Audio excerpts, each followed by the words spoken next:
a writer's life, and we're going to talk about all things writing, and how easy it is and how everybody loves every word that comes out of their heads and onto the page.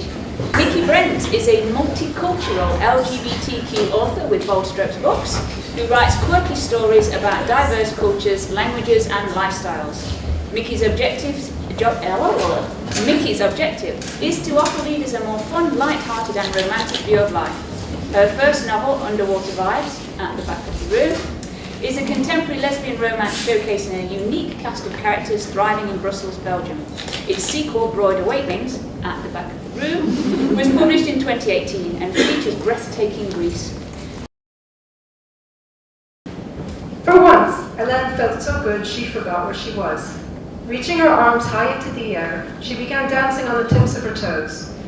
Just as she was performing a double pirouette, she heard clapping. Her heels dropped with a thud. "You seem ready to roll," Sylvie quickly kissed her on the cheek. "I guess so," Hélène stammered, pulling away. But it was too late. Sylvie's soft skin and distinctive scent had already grabbed her senses. Her body remembered their passionate kisses at the beach, and she felt weak all of a sudden. Sylvie flashed Hélène a grin. "So I guess you made it home all right."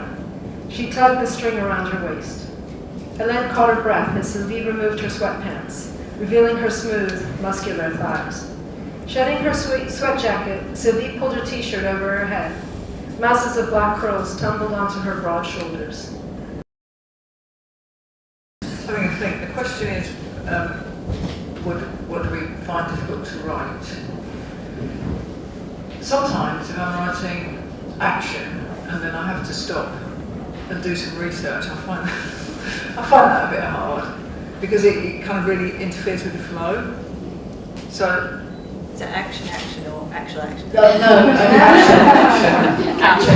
You know, sort of something terrible's about to happen or whatever. But then I start writing it and I realise, oh, actually I don't really know what happens when a building collapses around people, or having not been in that situation myself.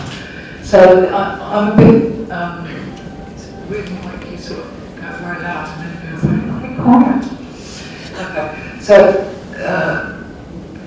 I have to stop and look and try and find out what actually might happen in those situations. I'm a bit anal that way, really. Everything now is going to come back to body part.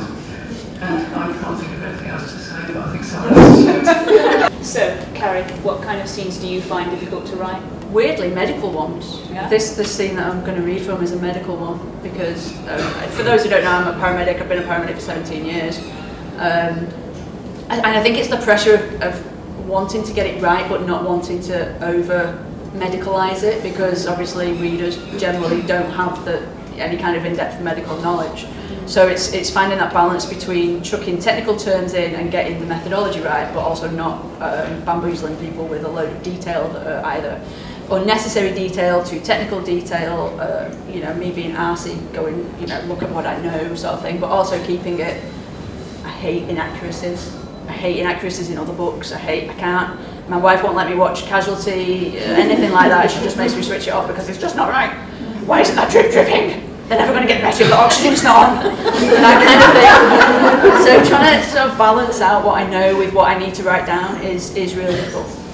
And those are the scenes, and I write longhand, and they're the scenes that I will have the most crossings out in, the most notes in the margins, and they give me the most headaches, I think, basically. Which is weird, because they should be the easiest. Michelle Brook is now a proud resident of the very posh I should have thought about East this. Riding of Yorkshire, where by day she marvels at the University of Hull's students' ability to stay alive despite immeasurable stupidity. At night, Michelle is a secret agent. Thank you. In witness protection. In Lycra. Who trains horses to go into buildings and stop fires. She promises to write another book as soon as she finishes saving the world through firefighting horses. Where I'm reading from is my main character was in love with, she thought she was in love with a man, and then that was a long time ago, and that went wrong. And so now she's living in Ireland, or she's on holiday in Ireland, and she's in love with this older lady. But she was having a relationship with someone who was more available than the married older lady. But this is the train journey back after having the first relations of action with the older lady. Are we all clear? Crystal. The half-empty train hurtled along. I actually haven't read this through yet. So if there's a rude word, I apologise in advance. Language warning. The half-empty train hurtled along, swaying back and forth as it sped across the countryside. Airlie dozed, but was desperate for her own bed. She was surprised by how quickly the stations came and went, a vast contrast to the opposite journey. When her phone chimed like a doorbell, she knew it was a text message, and her instincts told her it was Olivia, that's the older lady. The dread of learning Olivia might never want to see her again loomed, but she only hesitated briefly. The text message said, "Sorry. I told Gavin to wake me. I'm sorry about this morning. We need to talk in person. Do you agree?" There was no kiss to end the message. Why was the letter X such a profound and significant way to end a message? She looked again. No X. No kiss. Her carriage was quiet, almost empty. Most people had better things to do on a Saturday night. She sighed and sent a return message agreeing that they should talk. She added 2 kisses before sending. The conversation would, in all probability, not be one she'd want to hear, but it was a chance she was willing to take. Her spirits lifted slightly when she considered they would meet and talk in person. She was already planning a seduction. Making love to Olivia was all she could think of. The next message from Olivia was, upon reflection, predictable. Airlie's own lack of insight was disappointing, and she hadn't seen it coming. The text message read, "I can't look at him. I can't believe I've done this to him. I'm everything I despise. Well, as soon as your fingers went inside me, I thought of him. I'm going to hell." I thought that bit was it. The feeling when you got that email that you were going to get published for the first time. I know we've got multi-published authors and you might have to cast your mind back into the distant and past, but how did it feel when you got that first email that said, "We would like to publish your book"? And we're going to start with Michelle. It was 4 o'clock in the morning, and I was in Tasmania, and my wife-to-be was in England, and it was very exciting, I suppose. It was, and I rang her. You sure? Yeah, no, it was exciting. And I rang her, and she worked at a school at the time, so that was quite interesting. But she answered, and we had a conversation. It was really exciting. Mickey, what about you? How did it feel? Well, for me, yeah, I saw the email. It was an email too. It was like 3 in the afternoon, and I didn't know what to do, so I ran into the next office because my partner and I, we work for ourselves, so I went in, just right there. And I said, I just got this email that it looks like they're going to publish my manuscript. It looks like it. Is this right? So she's looking, and it does look like it. Oh my God, And I said, well, is this the moment where I jump up and down? And she said, I think it is. So I did. I'm like, okay, watch me. Because you kind of have to celebrate that, And I still remember asking her, and she's like, do it. And so I'm jumping up. No one's watching, but it was that feeling inside. Pretty amazing. Yeah. Carrie, you're on 9 books now, aren't you? So can you remember where you were? It was like a JFK moment. I can't remember where I was, but I can remember being gobsmacked because I don't know whether anybody's read Snowbound, but it's absolutely full of Englishness, and I had submitted it kind of on a prayer to Bold Strokes, so I knew we were an American publisher with a massive concentrated American audience. So for them to actually say yes to a book that was not only written in English but Northern English, full of colloquialisms and local food and a local setting, was really astounding. So I was gobsmacked and obviously thrilled. I was over the moon. And I can remember telling Kat, who I'd actually written it for, as a Christmas present. So this was just a story because she said, write me a story for Christmas. And it was now potentially going to be read by a lot of people that I'd never intended to write it for. So it was gobsmacking and astounding and kind of terrifying at the same time. But I think the terrifying came later. when I started worrying what they might do to it, whether they'd change it and stuff. But I mean, you're so naive going through that process to start off with. You have no idea what it means. You just get this email saying, yes, we would like your book, and you're like, cool. Corinne, what about for you? A little bit like Mickey, sort of rereading to make sure you haven't misread it. It says we really don't, under any circumstances. Please never contact us again. I was published by Diva first, and that was hugely exciting. But I was just as excited when Bold Strokes published Supernatural Detective. It was, yeah, I was so happy. It's just like one of those really good days when it doesn't normally feel like this. You've got a spring in your step. Yeah. And do you remember where you were? At the computer going, oh, has that really happened? Fantastic. Yeah.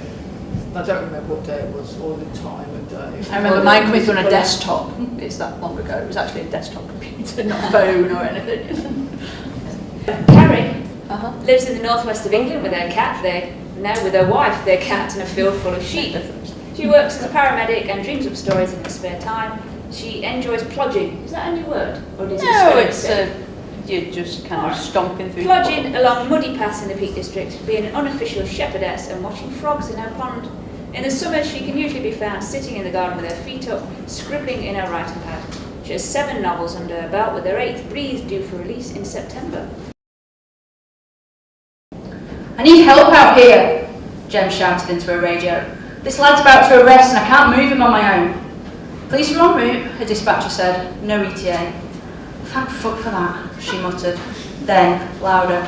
Cheers, better than nothing. She reached for the suction as the lad gagged and coughed, sending a thick spray of blood and vomit across her shirt. Shh, it's all right, she said. You're all right, I'm a paramedic, no one's going to hurt you. A thin wail sent goose pimples rippling across her skin, and for an irrational moment she thought he might wake, until the noise cut off as if a switch had been hit, his hands falling limp, his body tensing and then relaxing. She watched, horrified, as 8 breaths became 5, then 2, then stopped altogether. Okay, so what's the best thing a reader has ever said, written, or done for you? I got it, okay. I think when someone you don't know gets in touch with you about something that was important to them that you wrote about, I think that's the best thing that you can hear.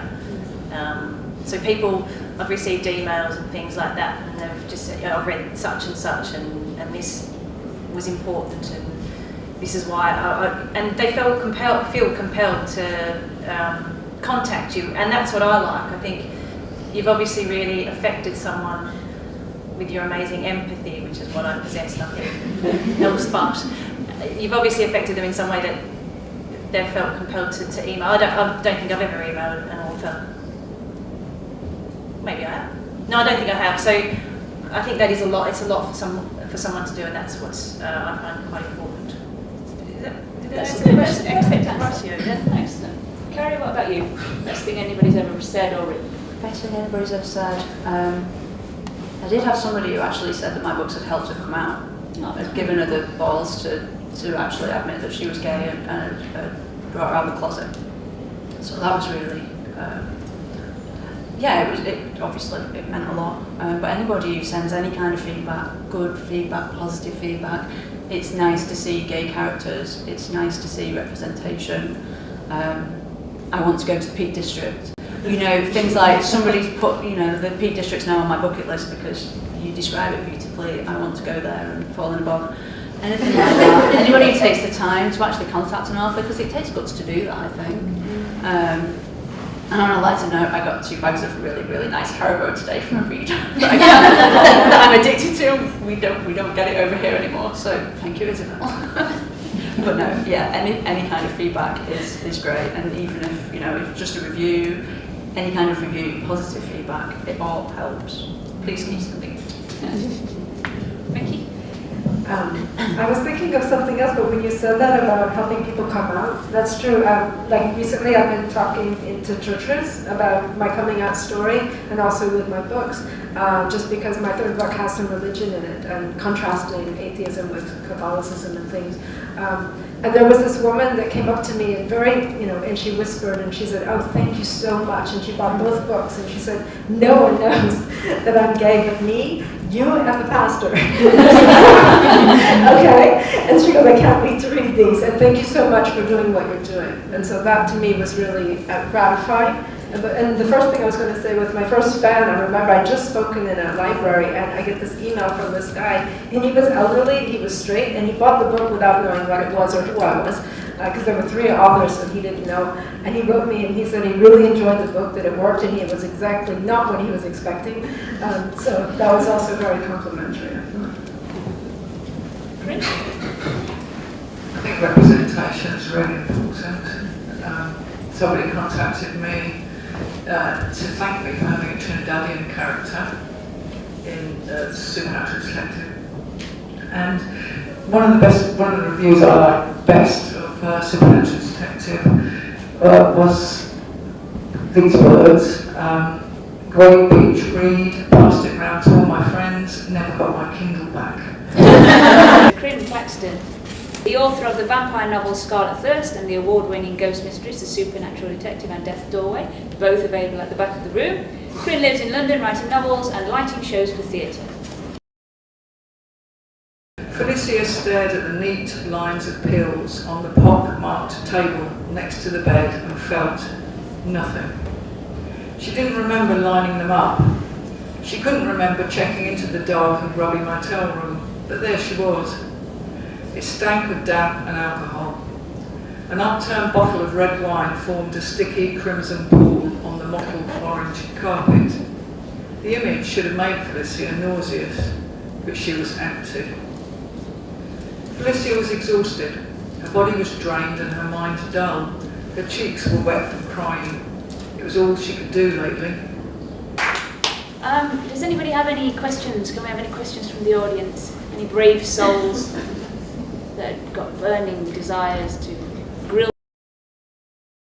What advice would you give an aspiring author who just thinks, I think I've got a story to tell, but I don't know if I'm good enough? Okay, Corinne, you have the microphone, so shall we start with you? Write it. Write, and write. And keep writing. Show it to people. Listen to what they say. Write some more. Don't be put off. Read, and then write. That's amazing. That's exactly what I was going to say. I don't need any words. No, just keep writing and sweating, because you're writing and you're sweating, and it's really a workout. Just keep doing it, even if it's years, even if people say you don't have it in you, because yes, you do, because that's why you're doing it. And some people might read it and say, no, that's crap, and that's true, and maybe they're wrong. So just keep writing. I think I'm one of the few people who actually likes feedback as I go along. I'm really wary about getting too far into something and then realise that I've dropped a bollock and it doesn't work. So if you are brave enough to let somebody sort of read a section that you've written, then let them have a look at it. Don't necessarily take everything that they say to heart, and if what they say is completely contrary to what you want to do, then go with your own gut. But if they are actually saying this really doesn't work, it's not, I'm not getting where you're going, then maybe take a little bit of advice. But it depends who that person is, whether you trust them. And they always say don't let your sort of best friend, partner edit you. I'm in the nice position where that actually doesn't apply to me, because I've got a real beast of a wife who's terrible in terms of my feelings and doesn't mind hurting them and basically dragging me over the coals if something that I've written is crap. So yeah, feedback as you're going maybe will keep you on the right path. But if that really isn't for you and you just want to write and see how it goes, then yeah, I would just go with your instinct, whichever method works for you, go with that method. Any final empathic words, Michelle? Well, it is my middle name. But no, there's nothing I can add to that. No. Fair enough. So on that note, we would like to thank all those readers who write in, chat to authors, comment and talk to us, because it is a lonely business and it can be really hard. And your feedback, it really helps. It keeps us going on those days when we think, oh my goodness, we should just give it all up and die with 65 cats in the room. I don't know why I keep going back to cats. It's very stereotypical. Terrible. Know what you mean. Okay, thank you for my fabulous panel.